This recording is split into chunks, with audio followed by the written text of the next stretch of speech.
Assalamualaikum warahmatullahi wabarakatuh. Perkenalkan, saya Neng Aryan Oktapiani dari kelompok 10 Manajemen Bisnis Syariah akan mempresentasikan hasil kerja kelompok saya mengenai kemitraan dalam Islam. Yang pertama ada pengertian dan persyaratan syirkah. Syirkah yaitu akad kerjasama antara dua pihak atau lebih untuk suatu usaha tertentu di mana masing-masing pihak memberikan kontribusi dana dengan kesepakatan bahwa keuntungan dan risiko akan ditanggung bersama sesuai dengan kesepakatan. Selanjutnya ada rukun dan syarat syirkah. Menurut mayoritas ulama, rukun syirkah ada 3 macam, yaitu yang pertama ada akidain atau orang yang melakukan transaksi, yang kedua ada maqud alaih yaitu objek yang ditransaksikan, dan yang terakhir ada sighat yaitu ijab dan juga qabul. Nah, syarat akidain yaitu berakal dan balig. Syarat ini mutlak berlaku bagi semua transaksi. Nah, syarat yang terkait dengan maqud alaih atau objek yang ditransaksikan ialah yang pertama, modal yang diberikan harus uang tunai, yang kedua sama dalam jenis dan sifatnya sekiranya menjadi satu tidak dapat dibedakan, dan yang terakhir modal terkumpul dahulu sebelum akad sehingga masing-masing pihak tahu porsi masing-masing.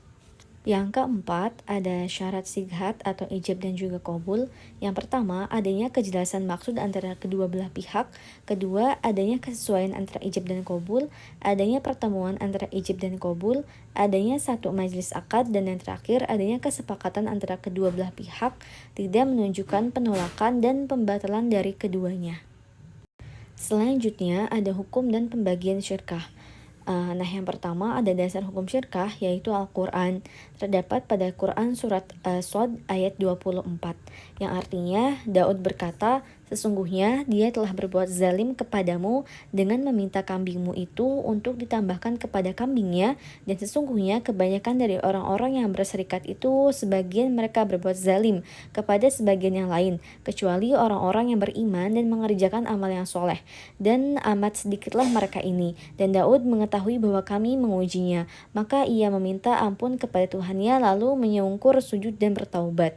Nah, yang kedua ada hadis, yang mana hadisnya ialah aku adalah pihak ketiga dan dua orang yang 6 bersekutu, selama tidak ada salah seorang di antara mereka yang berkhianat kepada sahabatnya. Apabila ia telah mengkhianatinya, maka aku keluar dari keduanya. Hadis riwayat Abu Daud dan disahkan oleh Hakim. Dan terakhir adalah ijma, yaitu umat Islam sepakat bahwa syirkah diperbolehkan, hanya saja mereka berbeda pendapat tentang jenisnya. Selanjutnya ada macam-macam syirkah. Yang pertama ada syirkah amla. Syirkah amla terbagi menjadi dua. Yang pertama ada syirkah ikhtiyariyah, yaitu syirkah yang terjadi oleh dua orang yang bekerja sama, seperti keduanya membeli, diberi, lalu kedua pihak tersebut menerima, sehingga suatu tersebut menjadi hak milik bersama. Yang kedua ada syirkah ijbariyah, yaitu syirkah yang terjadi bukan oleh dua orang yang bekerja sama, tetapi mereka memilikinya secara otomatis, seperti dua orang yang mewarisi sesuatu, sehingga kedua pihak tersebut sama-sama mempunyai harta warisan tersebut. Yang kedua ada syirkah uqud. Syirkah uqud terbagi menjadi 4. Yang pertama ada syirkah inan, yaitu kerjasama dua orang atau lebih, yang mana setiap pihak memberikan modal dan berpartisipasi dalam kerja yang jumlahnya tidak harus sama. Yang kedua ada syirkah mufawadah, yaitu kerjasama dua orang atau lebih, setiap pihak memberikan modal dan berpartisipasi dalam kerja yang jumlahnya harus sama. Dan yang ketiga ada syirkah amla atau abdan, yaitu kerjasama dua orang atau lebih, yang mana untuk menerima pekerjaan secara bersama dan berbagi keuntungan dari pekerjaan itu. Yang terakhir ada syirkah wujuh, yaitu kerjasama dua orang atau lebih tanpa modal dan hanya menggunakan nama baik. Dan yang terakhir ada syirkah mudharabah, yaitu kerjasama antara dua pihak di mana pihak pertama adalah pemilik modal atau sohibul mal, sedangkan pihak lainnya menjadi pengelola modal atau mudharib, di mana keuntungan akan dibagi sesuai kesepakatan sedangkan kerugian ditanggung oleh pemilik modal. Selanjutnya ada kemitraan dalam bingkai Islam, yang mana pentingnya kemitraan dalam ekonomi syariah. Pada dasarnya, pengusaha membutuhkan pekerja, pengusaha membutuhkan pula konsumen, serta pengusaha membutuhkan semua faktor eksternal lainnya, seperti pemerintah, tokoh ulama, termasuk faktor alam. Begitupun sebaliknya, konsep dagang yang diajarkan oleh Nabi Muhammad ialah apa yang disebut value driven, yang artinya menjaga, mempertahankan, menarik nilai-nilai pelanggan. Value driven juga erat hubungannya dengan apa yang disebut relationship marketing, yaitu berusaha menjalin hubungan erat antara pedagang, produsen, dan para pelanggan. Alma 2009. Ada 3 prinsip fundamental yang ditawarkan Islam dalam menyelesaikan masalah ekonomi. Yang pertama, hukum-hukum alam dan prinsip kehidupan yang menyatu dalam sifat manusia tidak boleh dirusak. Kapanpun terjadi penyimpangan dari jalan yang telah ditetapkan, ia harus diarahkan kembali ke jalan yang benar. Yang kedua, aturan eksternal dalam Islam.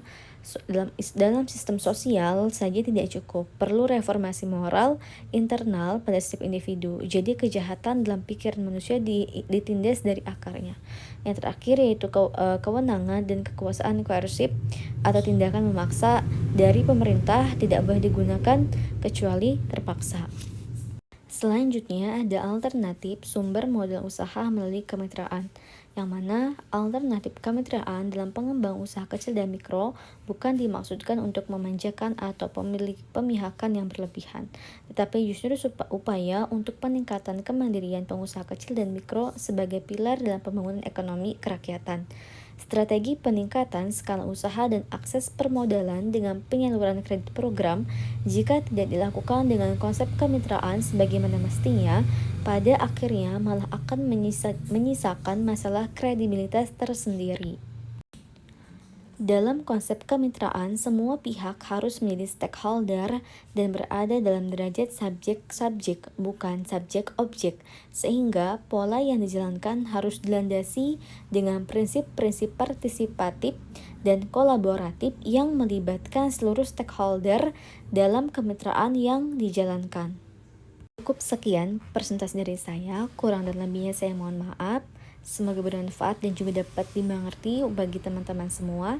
Terima kasih. Assalamualaikum warahmatullahi wabarakatuh.